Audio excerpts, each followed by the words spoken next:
Can you talk to me about how you have built your skills, or if they're yeah, how have you built up your capacity to be able to think about these things and develop yourself personally to be better professionally? I think that comes from a root of feeling misunderstood.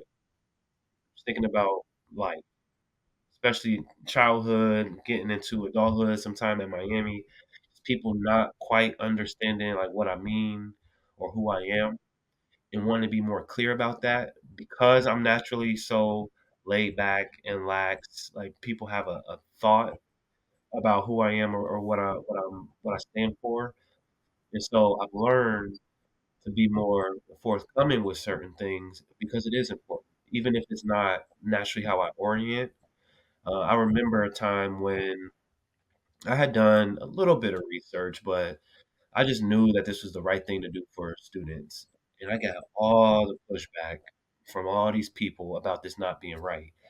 So then I did some deeper research and found like it was this one book that I used and it connected everything that I said to a research point. And I didn't go back and say, see what I mean? I just said, look at this research. And everybody's like, oh, yeah, this is a good idea.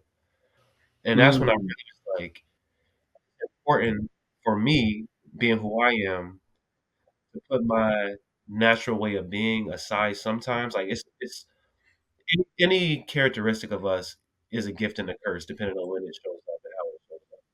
And so for me, just going through and saying like, "Hey, this is what I think, it's what I feel," that's cool sometimes. But when I gotta move the needle, you got to come better than that. You got to do something differently than that. So I've kind of got really reflective about why do I think this? Why do I feel this? Where is it coming from? And then just outlining that for people so they can follow along